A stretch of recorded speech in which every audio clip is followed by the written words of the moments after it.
9월 25일 오늘 만나 성경 말씀은 열왕기하 13장 1절에서 4절까지 말씀입니다. 유다왕 아하시야의 아들 요아스 왕 제23년에 예후의 아들 여호와스가 이스라엘을 다스리는 왕이 되어 사마리아에서 17해 동안 다스렸다. 그러나 그는 주님 보시기에 악한 행동을 하였고 이스라엘로 죄를 짓게 한 느밧의 아들 여로보암의 죄를 따라가 그 길에서 돌아서지 않았다. 그리하여 주님께서는 이스라엘에게 진노하셔서 시리아의 하사엘 왕의 손에 그들을 넘기시고 계속해서 하사엘의 아들 베타단의 손에 넘기셨다. 그러나 여호아하스가 주님께 간절히 용서를 구하니 주님께서 그의 간구를 들어주셨다. 이스라엘이 시리아의 왕의 억압으로 고난을 받고 있음을 보셨기 때문이다. 아멘. 오늘 만나로 만나주시는 하나님을 기대합니다. 북왕국 이스라엘의 11번째 왕 여호아하스가 즉위합니다. 열왕기는 그가 이스라엘의 왕좌에 앉았던 17년의 통치 기간을 다음에 한 줄로 요약합니다. 그는 주님 보시기에 악한 행동을 하였고 여로보암의 길을 따랐다. 여호아하스의 패역한 통치로 이스라엘은 당대에 큰 화를 당합니다. 바로 시리아의 침공입니다. 당시 지중해 아시아의 패권 제국이었던 아시리아가 다른 곳에 집중하던 틈을 타서 시리아 왕국이 이스라엘과 팔레스타인의 영향력을 행사합니다. 이스라엘을 향한 시리아의 위협은 하사엘과 베나닷, 시리아 왕국의 양대에 걸쳐서 이어집니다. 여호아스는 뒤늦게 스스로의 죄를 인정하고 하나님께 용서와 구원을 청합니다. 하나님은 구원자를 보내어 시리아로부터 이스라엘을 건져내 주시지요. 이 구원자의 정체가 무엇인지 오늘의 말씀에서는 명확하게 등장하지 않습니다. 성서학자들은 여러 추측을 하는데 아시리아의 아다드 니나리 3세나 하맛의 자크루와 같은 외국의 통치자들이 시리아를 침공했을 가능성을 제안합니다. 일부 학자들은 남왕국 유다의 요아스가 이스라엘을 도왔을 가능성도 조심스럽게 제안합니다. 여러 가설들이 가능하지만 대다수의 학자들이 당시 북왕국 이스라엘의 구원자로 내부자가 아닌 외부의 세력을 설정한다는 점이 아주 흥미롭습니다. 이는 당시 북왕국 이스라엘의 자기 갱생과 자정 능력이 도무지 스스로를 건져내지 못할 정도에 이르렀다는 방증이기도 합니다. 실제로 이스라엘은 시리아의 손에서 벗어난 뒤에 안정을 되찾자 이번엔 왕뿐만 아니라 온 이스라엘이 함께 여로보암을 따라 패역한 길을 걸었다고 열왕기는 기록하지요. 선택받은 백성이었음에도 이에서 멀어져 무너지고 병들어 외부로부터 공격을 받고 결국엔 그로부터 벗어나기 위해 구원마저도 외부로부터 기댈 수밖에 없는 북왕국의 모습.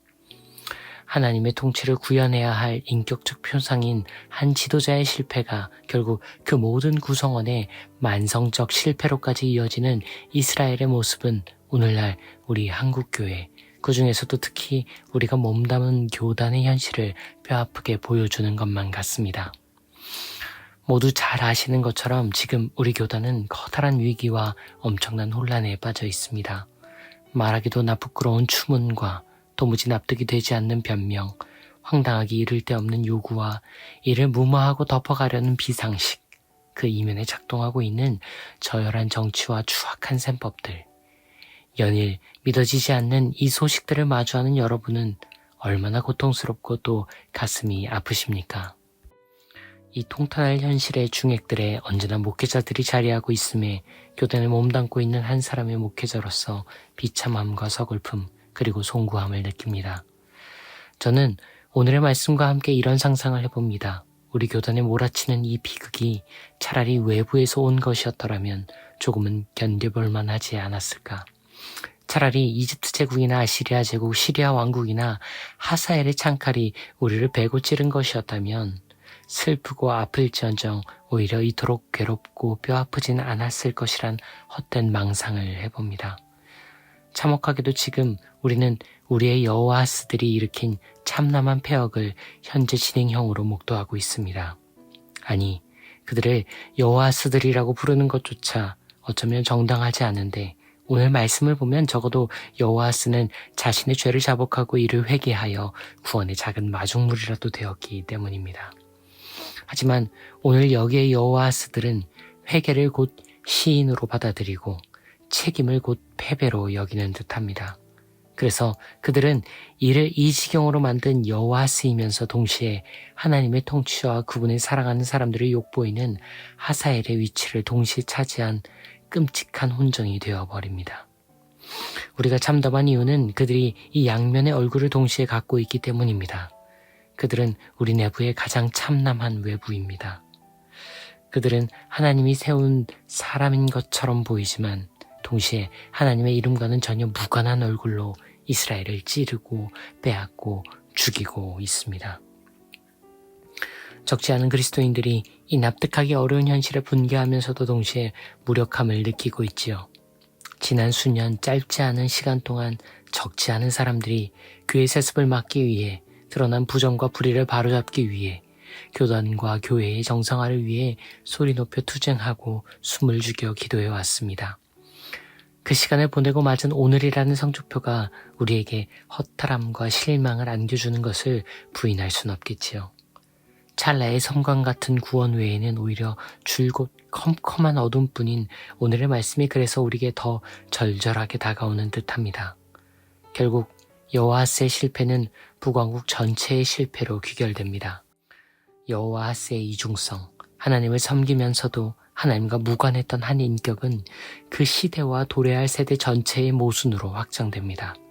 하지만 여로보암의 뒤를 한 사람이 아니라 온 나라가 함께 이어 걸어갔다는 이 암담한 결말이야말로 우리가 허무와 무기력을 경험하면서도 끝까지 거룩과 정의를 놓지 않아야 할 가장 분명한 이유가 됩니다.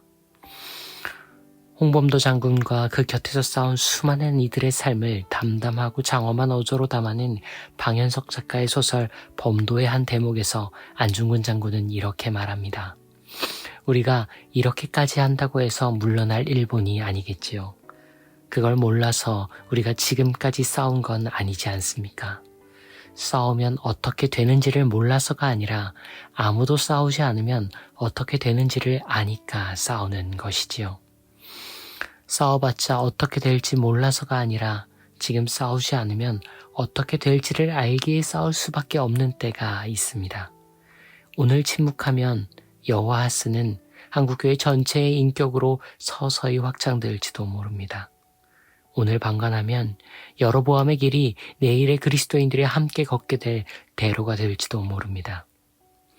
교단의 오늘의 낙담하신 여러분, 우리 이 거룩한 싸움을 여기서 멈추지는 맙시다. 목회자의 타락에 실망하신 여러분, 우리 이 숭고한 외침을 여기서 내려놓지 맙시다. 교회의 내일이 안타까운 여러분, 우리 이 절절한 기도를 여기서 포기하지 맙시다. 왜냐하면 바로 오늘이기 때문입니다. 대한예수교 장로회 통합교단의 109회기 총회가 바로 오늘 진행 중입니다. 그러니 아직은 이 싸움을, 이 저항을, 이 기도를 멈춰서는 안 됩니다. 적어도 오늘은 그럴 수 없어야 합니다. 열왕기처럼 교회의 역사는 이 날들을 기록으로 남겨둘 겁니다. 먼 훗날에 오늘을 회고할 때 자정 능력을 상실해 캄캄한 나날들 속에서도 도무지 빛을 포기하지 못한 교회 내부의 목소리들이 존재했다는 사실을 전하기 위해서라도 어쩌면 도래할 구원의 나날에 아주 작은 마중물이 되기 위해서라도 오늘은 여러분의 기도가 간절히 필요합니다. 주님, 죄송합니다. 당신이 피로 세우신 이 교회들의 오늘이 너무도 송구하고 또 면구스럽습니다. 하지만 오늘은 기도하겠습니다. 그래도 오늘은 저항하겠습니다. 부디 이 오늘들이 쌓여 내일이 달라지길 기대하며 기어이 오늘은 포기 않겠습니다. 이 싸움에 당신의 구원을 허락해 주십시오.